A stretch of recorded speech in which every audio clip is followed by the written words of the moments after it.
అలా Telugu Desam party Janasena BJP కావాల్సినట్టు అక్కడ పాచికలు పని అని చెప్పి మా పార్టీ కానీ జగన్మోహన్ రెడ్డి గారిది కానీ మాది కానీ అభిప్రాయం.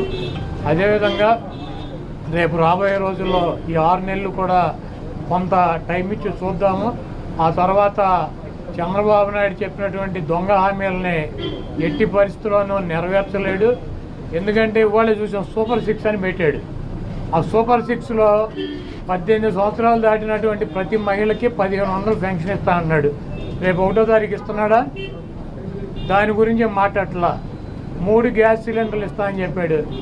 దాని గురించి మాట్లాడట్లా. బస్సుల గురించి మాట్లాడట్లా.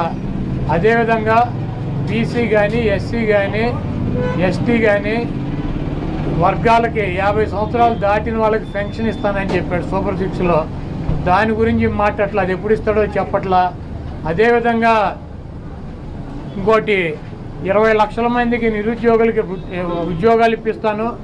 ఉద్యోగాలు కనుక ఇప్పించలేకపోతే ఈ లోపు 3000 రూపాయలు నిరుద్యోగ వృత్తి కూడా ఇస్తానని చెప్పి సూపర్ 6లో పెట్టాడు. మొన్న తెలంగాణలో హరీష్ రావు గారు మాట్లాడుతూ చెబుతున్నాడు చంద్రబాబు నాయుడు గారు చెప్పిన వాగ్దానాన్ని ఏమీ చెప్పాడు. 1000 రూపాయలు ఈయన పెంచింది. ఇప్పుడు వచ్చి 3000 ఆల్రెడీ ఇచ్చేది జగన్మోహన్ రెడ్డి గారు 3000 ఇస్తా అంటే ఈయన వచ్చి 1000 ఇచ్చాడు. మీరు అక్కడ 2000 ఇస్తా అంటే రేవంత్ రెడ్డి 4000 చేయాలి కాబట్టి అక్కడ ఇబ్బంది పడుతూ ఉంటాడు. ఇంకా ఈయన సూపర్ 6 అని చెప్పి ప్రతి మహిళకి 1500 రూపాయలు ఇస్తాడు 18 సంవత్సరాలు దాటిన వాళ్ళకి. మరి ఆ వాగ్దానం ఎప్పుడు చేస్తాడు? రేపు 1వ తారీఖు ఎవరా?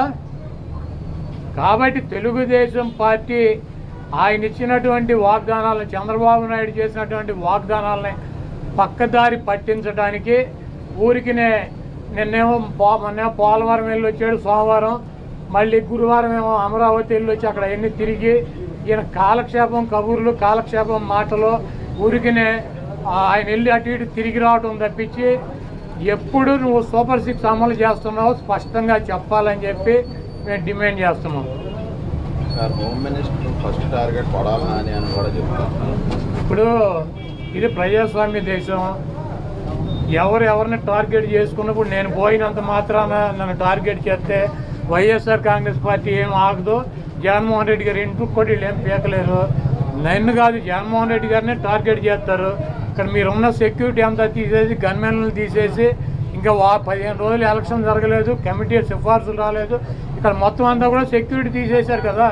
తీసేసి ఎల్లో మీడియా కెమెరాలు పట్టుకొచ్చి జగన్మోహన్ రెడ్డి గారి ఇంట్లోకి ఎట్టేళ్ళాలి, గోడదు గెట్టేళ్ళాలి, ఇవన్నీ కూడా వాళ్ళే చూపిస్తున్నారు. కాబట్టి ఇక్కడ టార్గెట్ ఎవడు దొరికితే ఆ టార్గెట్. ఇటువంటి వాటికి భయపడే ప్రసక్తి లేదు.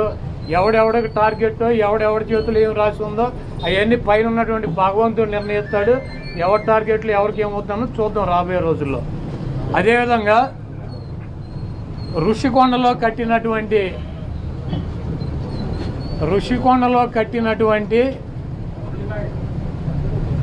పర్యాటక కేంద్రంలో కట్టినటువంటి భవనాలనే ఈ సిగ్గు ఎగ్గు లేనటువంటి తెలుగుదేశం పార్టీ, ఈ సిగ్గు ఎగ్గు లేనటువంటి ఎల్లో మీడియా అది జగన్మోహన్ రెడ్డి గారి నివాసం అని చెప్పి చూపిస్తున్నారు 3 రోజుల నుంచి.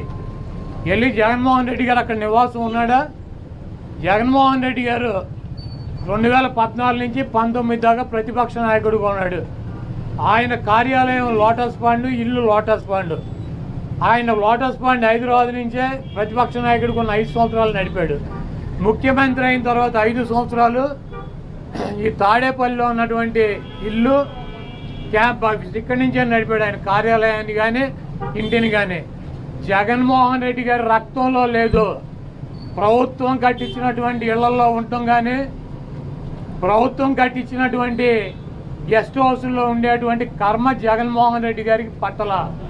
జగన్మోహన్ రెడ్డి గారు వైజాగ్లో సొంత ఇల్లు కట్టుకున్నాక అక్కడ షిఫ్ట్ అవుతాడు. అంతేగాని టూరిజం ప్లేస్లో కట్టినటువంటి ఆ హౌస్లో జగన్మోహన్ రెడ్డి గారు వెళ్తాడని చెప్పి ఎవడు చెప్పాడు వీళ్ళకి, ఈ వెధవులకే?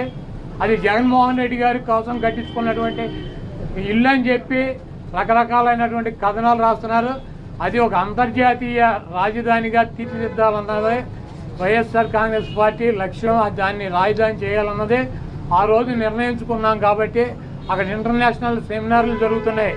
అనేక మంది ఇంటర్నేషనల్ సంబంధించినటువంటి దేశ విదేశాల నుంచి అనేక మంది పారిశ్రామికవేత్తలు వస్తున్నారు. కనీసం వాళ్ళకి సౌకర్యం ఉండటానికి అవకాశం లేనటువంటి పరిస్థితి ఉంది. కాబట్టి ఉత్తరాంధ్రలో ఉద్దానంలో దాదాపు 700 కోట్ల రూపాయలు పెట్టి హాస్పిటల్ కట్టించారు కిడ్నీ పేషెంట్ల కోసం అని చెప్పి. అదేవిధంగా విజయనగరం కావచ్చు లేదా పార్వతీపురం కావచ్చు, ఉత్తరాంధ్రలోనే 650 కోట్ల రూపాయలు పెట్టి ఒక్కొక్క మెడికల్ కాలేజీ కట్టించారు.